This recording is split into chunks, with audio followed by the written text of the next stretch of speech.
Ya, salam sejahtera buat kita semua. Shalom buat anak-anak Mister yang ada di rumah. Apa kabarnya pagi ini?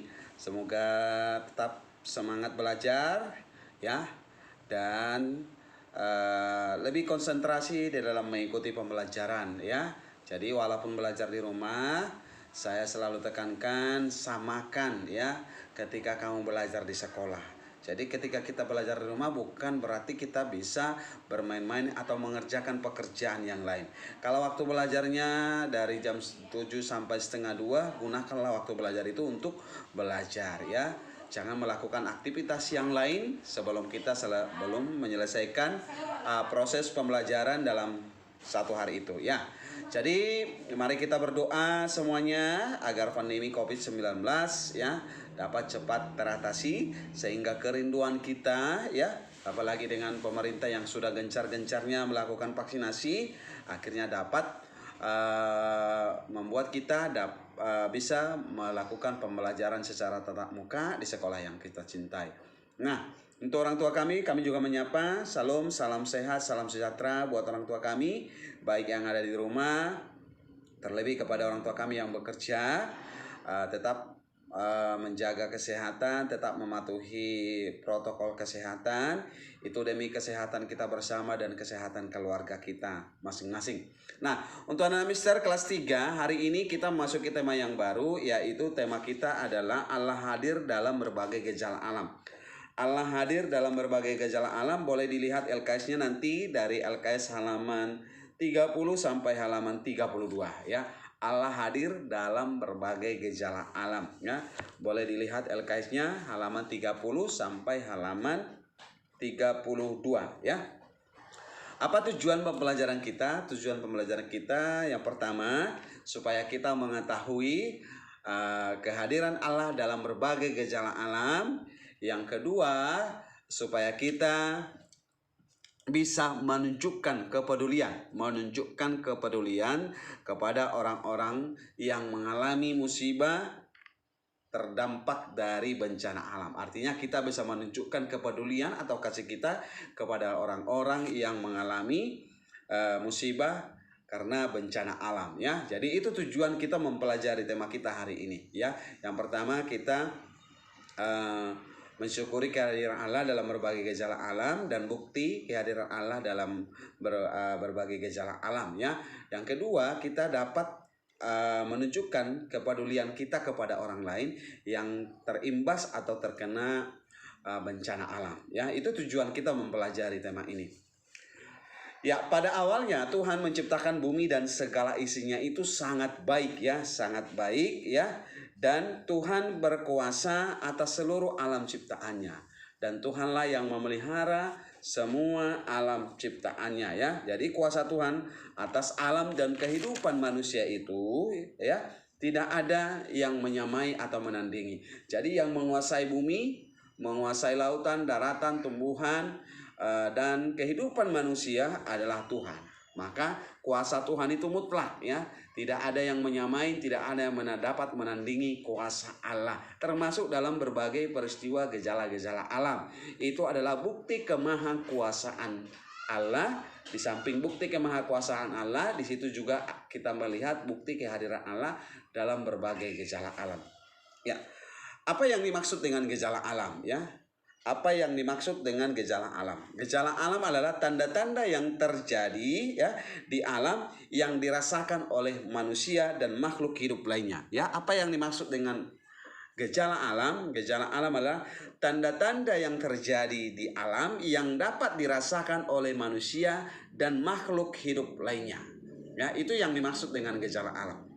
Gejala alam dapat dibagi dalam dua bagian atau dapat dikategorikan dalam dua hal. Yang pertama, gejala alam yang menimbulkan bencana dan gejala alam yang tidak menimbulkan bencana. Jadi ada dua gejala alam, ya.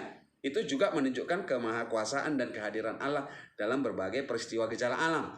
Ya, gejala alam yang menimbulkan bencana dan yang kedua adalah gejala alam yang tidak menimbulkan bencana.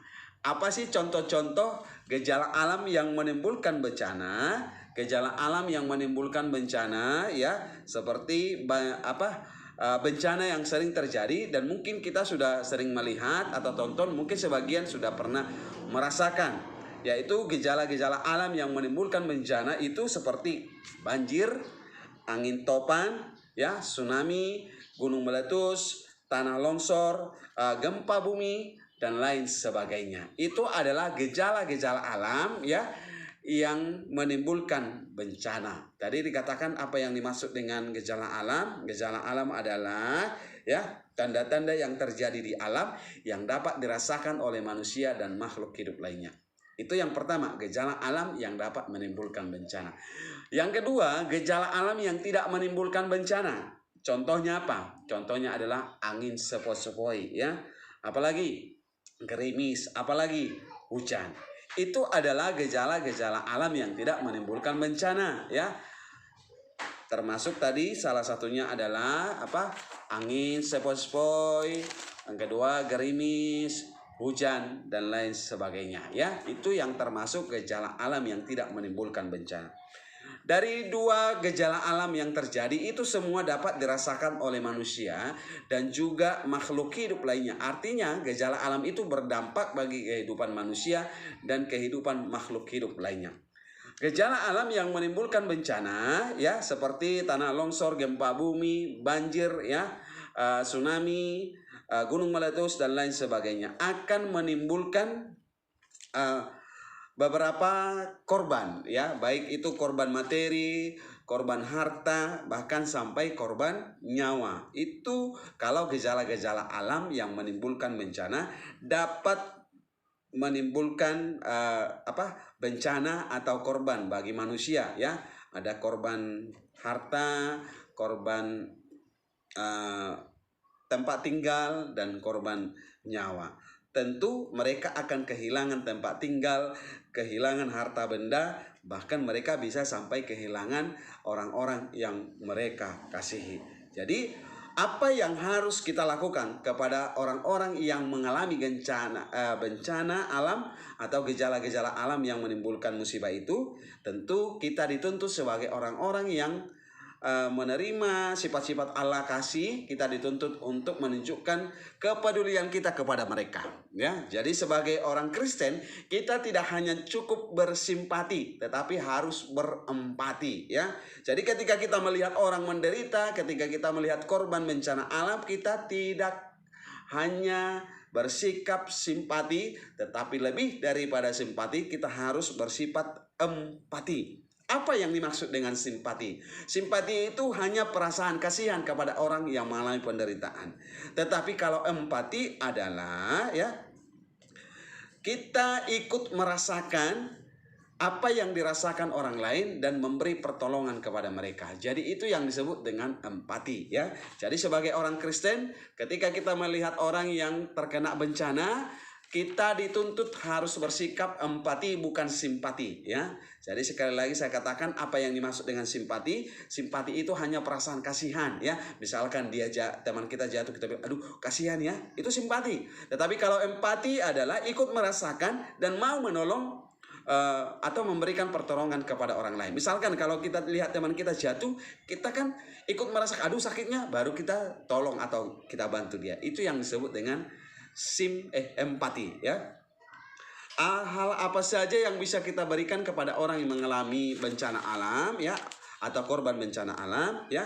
Kita dapat memberikan materi. Contohnya materi apa? Pakaian, apalagi makanan, apalagi obat-obatan, apalagi alat-alat tulis, ya.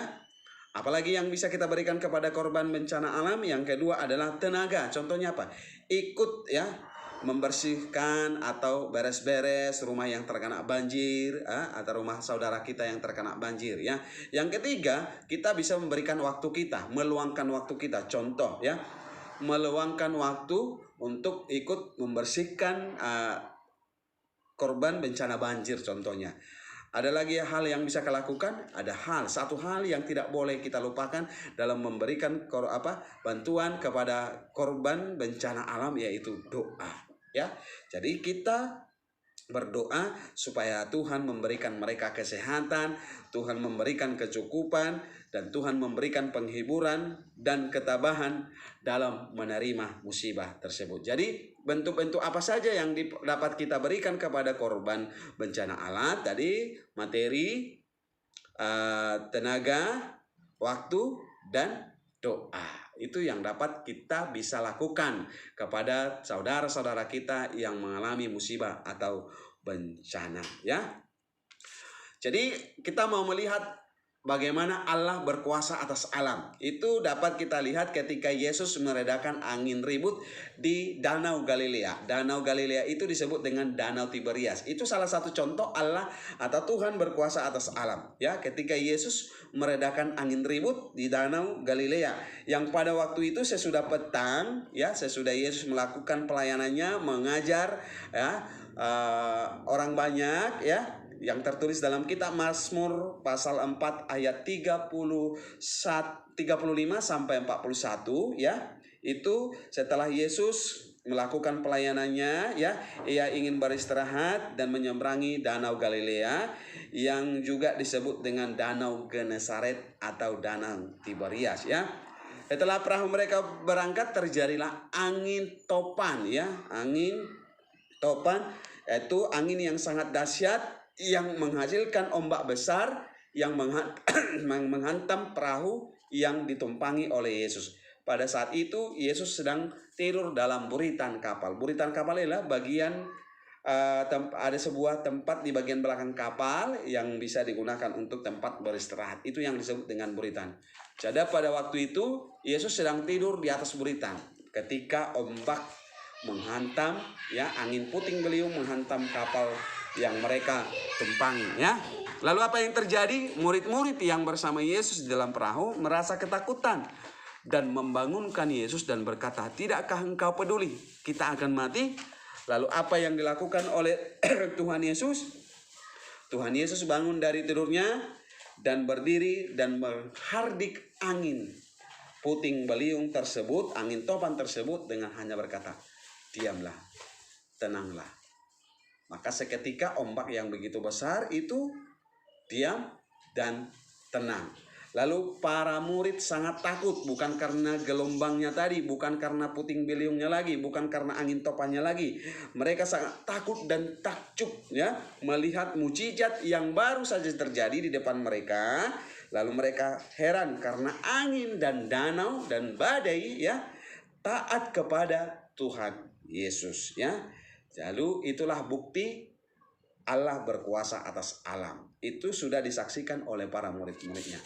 Maka Raja Daud juga di dalam kitab Mazmur 107 ayat 29 dia berkata dan mengakui Tuhanlah yang berkuasa meredakan badai dan gelombang. Jadi kita tidak perlu takut, ya, menghadapi gejala-gejala alam, ya, karena Tuhan hadir dalam berbagai gejala alam tersebut. Yang perlu kita lakukan adalah berdoa, memohon perlindungan kepada Tuhan Yesus supaya Tuhan menjaga, melindungi, dan memberi ketenangan kepada kita ketika kita menghadapi berbagai gejala alam tersebut.